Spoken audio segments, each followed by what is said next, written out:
Good day and a very warm welcome on behalf of NTI Audio.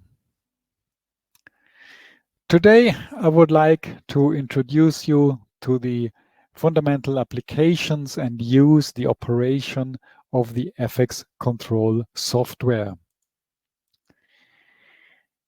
My name is Markus Becker and I'm assisted today by our product manager, Greg Schmiedle. He is taking care of the incoming questions and comments.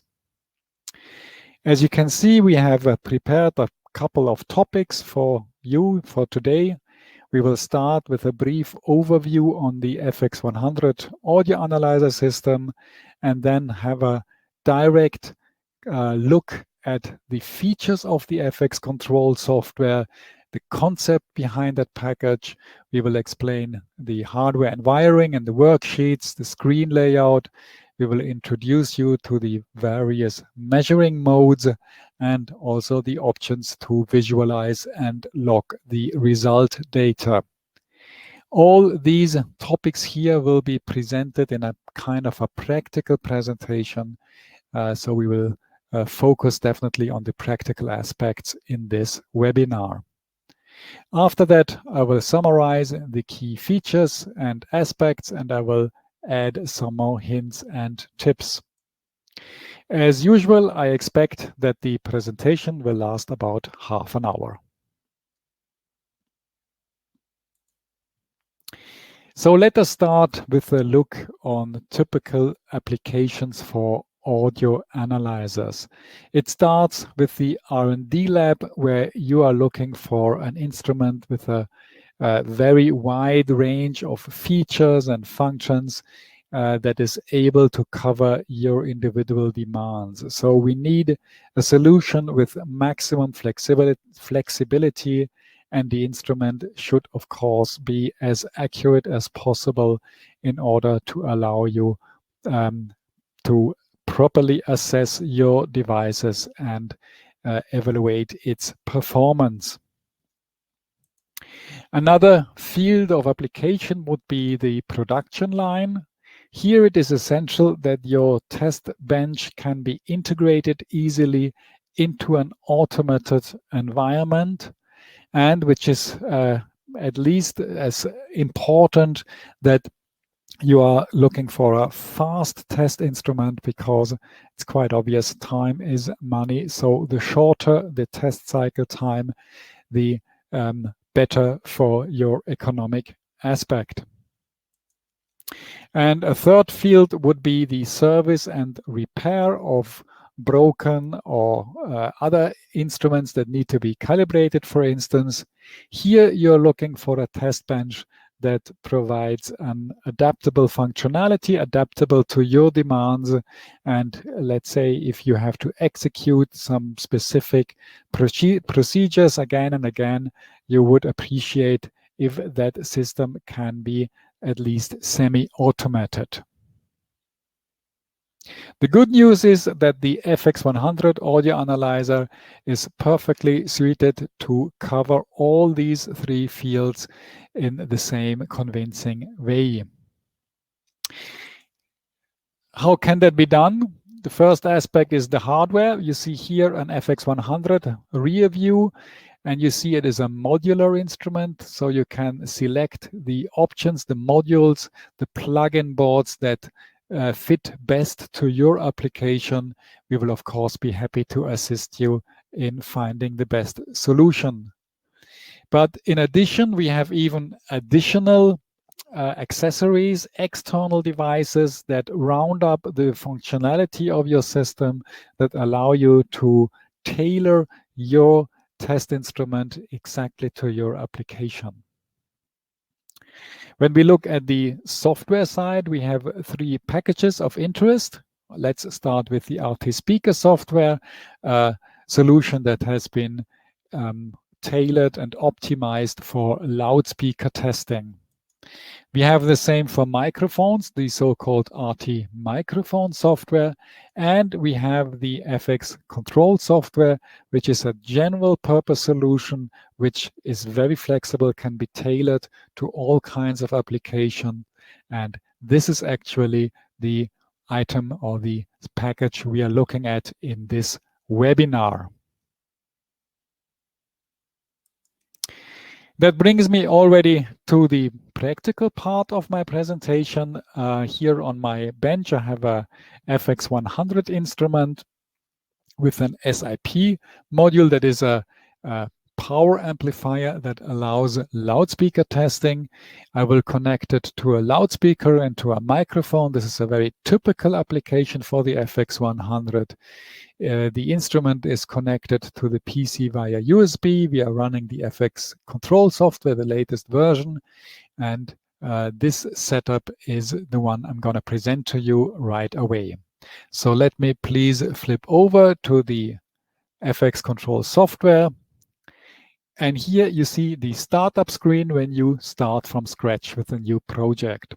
So what is important, we have here in the middle the main work area. That is the place where you put all the elements that are of interest for you. Generator settings or analyzer settings, but especially also the measurement panels, the result panels of your active measurements. Everything that has been dragged and dropped to this area will be active. I'm going to show you that in a minute. On the left-hand side, we have the toolbox. The toolbox provides all the items, all the features and functions that the FX100 analyzer provides. So you can drag and drop them to the work area. And on the right-hand side, we have the properties. The properties always show the individual settings and properties of any item that I have selected, either in the toolbox or on my work area. In addition, down here you see the trace window. The trace window shows the communication between the instrument and the PC. This may be of interest if you're facing some kind of problem, whatever. But for this webinar, I will not go further into that aspect. I just program it in a way that it will not show up during the presentation. So let us start with the hardware and wiring. If I click on this button, you see here the view changes to this display. And here you're going to see the rear view, schematic rear view of the FX100 that is connected to my PC. So apparently I have a 2-channel device with a SiP power amplifier module and an input switcher. And when you watch the small webcam on the bottom right corner, you see the instrument here. We see a loudspeaker and a microphone. And now in reality, I would connect the loudspeaker to my power amplifier module, and I would connect the microphone to input channel 1. So this view allows me to do the same in a virtual way. First, I want to add a passive loudspeaker, and I can do that in two different ways. I can click on the corresponding button here in the ribbon. So that will directly open a passive loudspeaker on my work area. Or alternatively, I could go to the toolbox and drag and drop the item I need to my work area, for instance, the microphone. So the next step would be to virtually connect these two devices to my FX100. So I do that here with the loudspeaker and with the microphone. Now there are two things you may notice. The first one is here we have a green connection, and this one is still gray. What does it mean? It means that this device here, or actually the connector down here, is not yet routed to a generator channel of the FX100. Whereas here we have a direct connection from the microphone to the analyzer input, and that's why this connection is green. So how can we activate this connection? What we have to do, we have to connect the amplifier of that module here with a right click and route it to generator channel 1. And you see immediately there is a green line now leading from the generator to the amplifier, to the output connector, and to the passive speaker. And the second thing you should notice is when we look at this microphone, if we click on this item here, you see here on the right-hand side under properties, we have a 48 volt phantom power active, which is the right choice for this type of microphone. We could also choose 2 volt or ICP, whatever type of microphone you're using. And you see the sensitivity of the microphone. And it is, of course, essential that you enter the correct sensitivity. 35 is just the default value. So let me change that to another value by manually entering the sensitivity of this specific microphone. And this way I make sure that all the corresponding measurements and calculations are correct. Now there's a last thing you should take a brief look at. You see down here the word bridge. I can enlarge that a little bit. So bridge means the power amplifier module is operated in the one channel mode. So the power amplifier is just leading to this connector. I could change that to dual if I want to connect 2 loudspeakers to my module via this banana connectors. In this case, I have, of course, a lower output power available, but for my application here, I want to go back to the bridge mode where I have up to 30 watt output power from the power module. Well, it's done. Let's go back to the worksheets view, because now we want to set up our test. So the first thing we want to do is to be able to adjust the output level of our generator. Now, when I click here on the generator entry, I see here immediately the properties of the FX100 generator, a bunch of properties for different measuring modes and so on and so forth. I don't need all of that. Everything I need would be just the output level of channel 1. So I drag and drop that to my work area. It is muted, as I can see here. So I unmute my generator and I can now create or generate the signal I want. And the next step is I want to execute a measurement. So I go to measurement, meter, level, channel 1. I want to measure the incoming level from the microphone. And let's say also the frequency that is arriving at the microphone. So let us start and do a first test cycle. Maybe you heard it in the rear. There was a 1 kilohertz tone, and we measured 24.36 dB volt, which is a little bit awkward. We are not interested in dB volt. We want to know the sound pressure level at the microphone.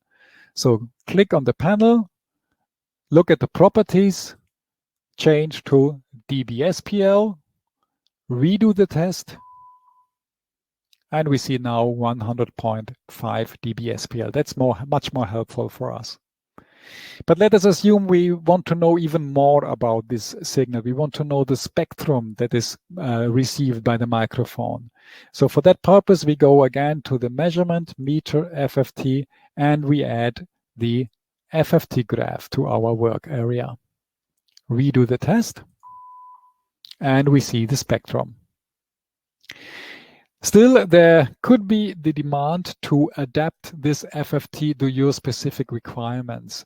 And I want to show you how this is done, but to avoid this sharp 1 kilohertz tone, I want to reduce now my output signal frequency to 100 hertz. For that purpose, I go back to generator, meter, waveform, channel 1. I select this panel here, the sine tone, which is my test signal. You see 1 kilohertz, and I reduce it to 100 hertz. That's the first thing I do. And the second, I will not execute a single shot measurement, but a continuous measurement. And you see the result right away. You see here the incoming signal spectrum at the microphone. Now, apparently this 100 hertz is not very clearly visible. I want to improve or increase the resolution of my result. For that purpose, I click on the FFT panel, properties, and now you see here all the settings I can amend for the FFT measurement. For instance, I can change the block length from 8 kilo to 64 kilo, and the result is directly visible. You see a sharp peak here at 100 Hertz and the rest of the spectrum. Another selection I could take, or adjustment, I could reduce the bandwidth from 80 kilohertz just to 8 kilohertz. You see the effect directly. We are only going to 8 kilohertz. Or in order to get a more stable result, I could switch on the averaging, which means that every 8 cycles, the average will be calculated. So we have a much more stable and quiet result.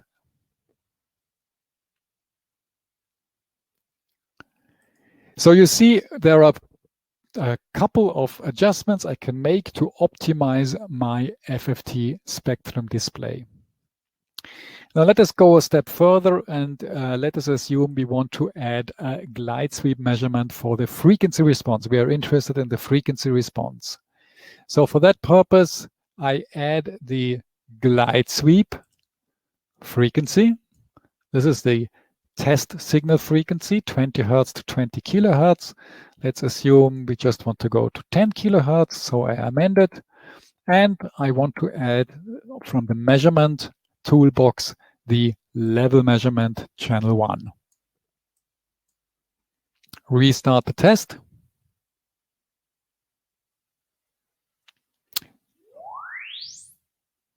So you noticed first we executed the meter mode measurement, then the glide sweep test with the frequency response. Now in order to cut down the test time, I'm going to switch off that averaging just to make it shorter. And keep in mind, everything that is on this work area, every active panel is going to be executed. So that is the reason why whenever I click here on the single shot measurement, the system will first execute the meter measurement and then the glide sweep measurement. Now, I want to add more measurements. I want to know more about my device, maybe the distortion, the speaker impedance, but I'm running out of space, unfortunately. However, there's a good solution for that. Let's go to Worksheets, add a new sheet. We can directly rename that. Let's call it glide sweep. Go back to the first sheet, rename that to meter. Take that away so that we only have meter measurements on this sheet, and then add the glide sweep signal parameters and the measurement result to this panel.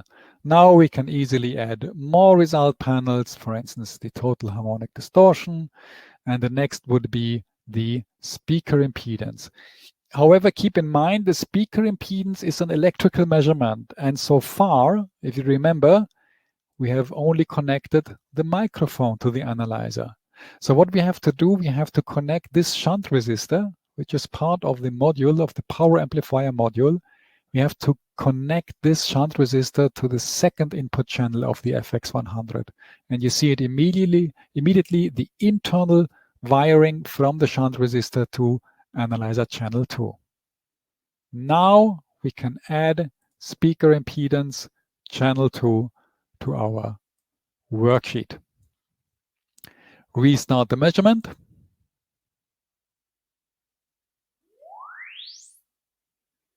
And you see the results. Well, maybe it's a little bit annoying that everything is in green and you want to differentiate that by color. It's quite simple. You click on the corresponding graph and you select a new color for the curve. So this way you see right away red frequency response, blue distortion, green speaker impedance. Yeah, let us go one step further. Let us assume we want to even know more about your device, and for that purpose we want to add a step sweep measurement. So I add another sheet. I rename that to step sweep. And I drag and drop here the step sweep parameter panel to my work area. And here you can see now I have various ways or various step sweep modes. I can execute a frequency step sweep, which would be the frequency response or comparable to the frequency response of the glide sweep. I can execute an amplitude sweep where the generator amplitude is changed, not the frequency. I could even do a time sweep, measuring over time, or a table sweep. Let's select the amplitude mode, and I add from the measurement toolbox here again the level channel 1. So as soon as we restart the measurement, you're going to see what will happen.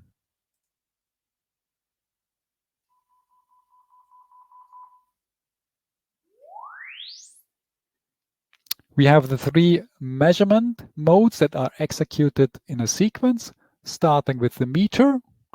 Then comes the step sweep. Here we have the linearity of our device. That was our measurement.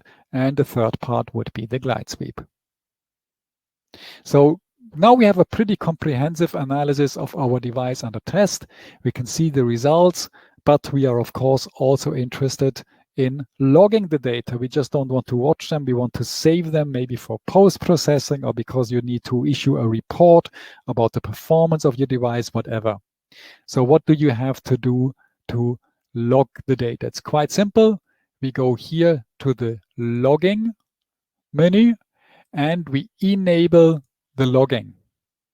That means that now all the measurement results, all the raw data of any active measurement, any measurement that is on any of these sheets will be logged into a file. So to which file? We click on the settings button and that allows us to select the file.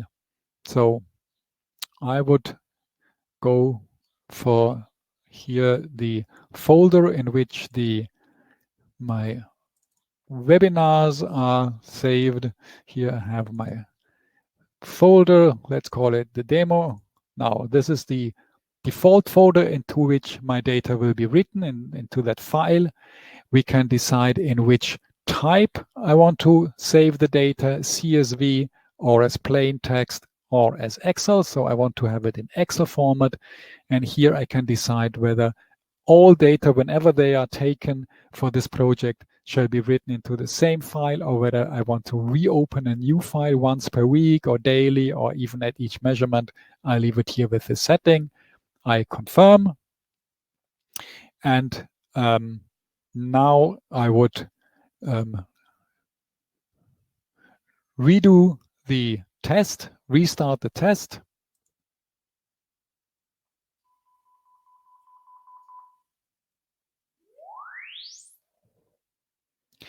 Do it a second time.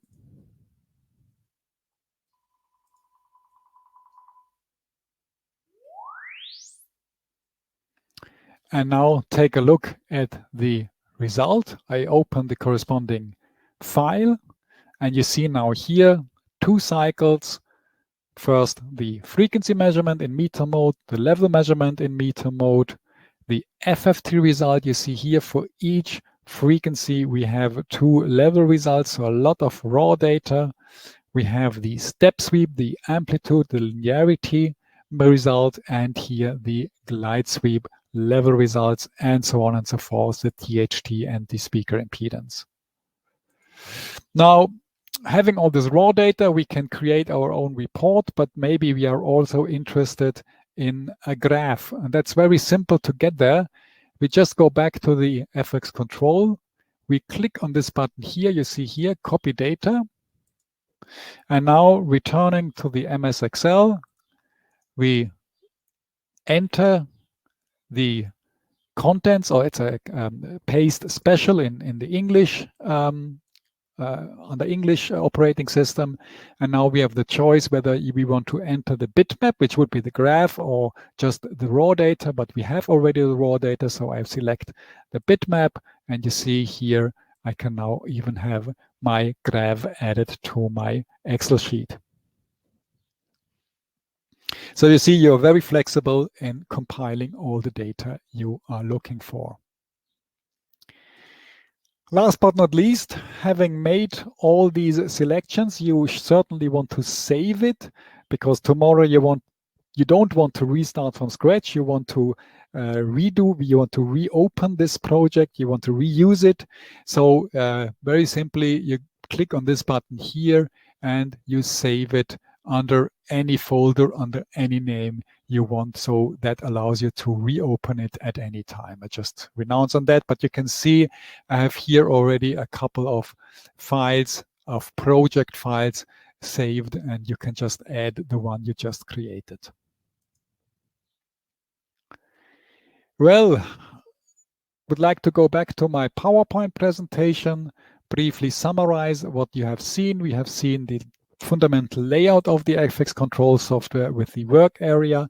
Keep in mind, everything that is in the work area is active, will be executed, and will be logged if you activate the logging. We have the toolbox with all the available features, settings, measurements, anything, and here the properties that always show the individual properties of the item that is selected either in the toolbox or here on the work area. So to summarize the highlights, the key features of the FX control software, we have the ability to define our setup according to our demands. We have full access to all the features, all the functions of the FX100 generator, analyzer, whatever it offers. But let's assume you would even like to create a new measurement, which is the result of the data from various analysis measurements. Well, you can do that by using the so-called calculation items. I have not shown that in this presentation, but I will do that in a future webinar. It's a very powerful tool. Just to let you already know, this is possible, same as the so-called pass-fail testing, which means you can add tolerance limits to decide whether your device under test is within the limits. So it's a passed or exceeds the limits, then it would be a fail. Especially interesting for production lines.